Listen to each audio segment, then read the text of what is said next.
Hello and welcome. My name is LL and today I'm going to be doing a review out of this relatively new Web3 wallet for Ethereum and Polygon called Tallyho. And basically it is a MetaMask alternative because, as we know, MetaMask can be kind of limited on its features and functionalities.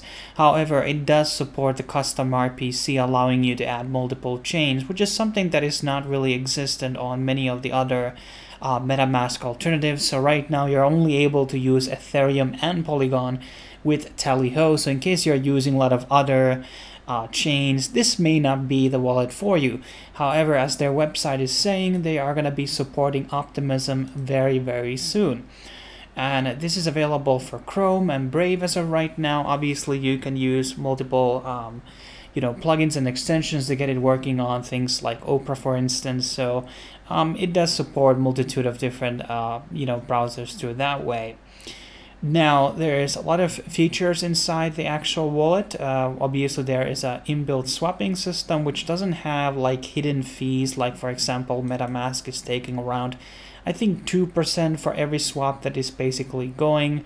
So this is basically a much more cheaper way for you to transfer funds within your wallet without too much of a hassle. Everything out of Tallyho is actually open source, which is extremely important thing when all types of wallets are concerned. This allows basically people to fork their own version out of it in case the developers stop working on Tallyho, for instance, and also obviously find certain types of bugs and things like that that may occur in the actual code. And then there's obviously support for Ledger, which is another one that is pretty good. Now, all the wallet fees that are being generated by the Tallyho swapping system basically will be going into the community DAO, and there's a lot of rumors that Tallyho will be issuing their own type of a token at some point, perhaps for the users. I don't know what type of distribution they're exactly going to be doing, but fundamentally it could be a very good thing down the line. Now, in the future, more EVM chains. Hopefully they're going to be adding custom chains so we can just add things as we go, NFT gallery, and a layer 2 support. But let's now open the extension here so we can see actually what's going on. So here I have my wallet. It shows up the networks, that is Polygon and Ethereum, addresses that I have linked into this account, and also assets that are currently listed here. So it's not actually showing all of the assets.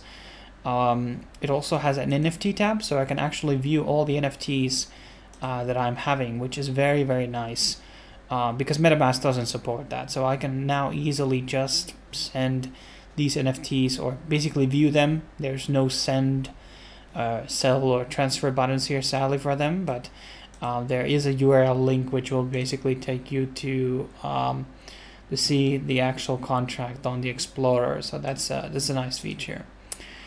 Now, in the wallet tab, I can see, the name of my wallet. Everything has a dog avatar, which is kind of nice. It's easier to remember, well, pictures than some weird generated stuff via the AI. Here are some of those tokens that I have listed. It's not showing everything. The NFT tab we already went, and it actually has also an activity tab, which is not something you can find on MetaMask, or you do, but it's showing only things that have happened through MetaMask, which is quite problematic. So I don't like that, but this is very much more streamlined and easier to read, like what's going on here. Then there is the swap tab, which allows me to change tokens, and I'm going to show you how it's done. So I'm going to be changing my wrapped Ethereum into Ethereum here.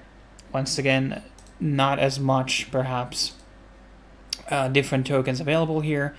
The network fee, the DAO fee, and the slippage. And there is a password for the wallet, just like in MetaMask, and you can unlock it very simply by clicking that. And here we can have, now I like this interface here, it's a bit more clearer than in MetaMask. There's also the gear adjustment here where I want to be putting a custom amounts here. This is for more the expert people who know what they're doing. But another feature that I really enjoy. Then I'm going to be hitting confirm, and now it's going to be basically doing that transaction. Now on the settings tab, we can do things like hide assets between under $2.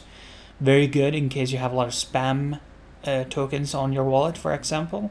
So this is a very good thing. Using Tallyho as a default wallet. So in case you have both MetaMask and Tallyho installed, you need to put this on in case you want to interact with the Tallyho with smart dApps in the Ethereum and the Polygon system. Now you can add multiple wallets, and here you're going to, by the way, change the networks between Polygon and Ethereum. Very fast, very clean, really easy. However, when you want to add more addresses, actually I have no idea what this address is. We gotta look into this later. But basically, we don't have a feature to add a new wallet through private key, which is something that I desperately need as a feature when I'm interacting with EVM chains. So this is definitely a minus and something that they need to add. The read-only address thing is also important in case you just want to like look into how whales are doing, what are they doing, and that's something kind of a cool feature that MetaMask doesn't have. And it does have the ledger connection thing, you know, in case you want to interact with it. Hopefully they will add more as time goes on, but yeah, another neat feature there. Now, yeah, so as a kind of like closing thoughts, I kind of like the interface here and everything about the thing. There are things that they could add, like more skins and like colors, you know, like maybe a dark theme and light theme, and you know, obviously the feature to basically send out the NFTs that we have in our obviously in our wallets. So there are a couple of rooms for improvement, but you have to understand that Tallyho has literally, I think, launched like within this summer or something, so it's a very new wallet. So fundamentally, I think it has a lot of potential going on in the future, and then there's obviously the airdrop, which may increase the user base quite a lot down the line. But definitely worth checking out in case you don't like MetaMask, or you just run into MetaMask problems and you maybe don't like how slow it acts and things like that. But thanks for watching. I will be seeing you guys in the next video, whenever that may be. See you soon. Cheers.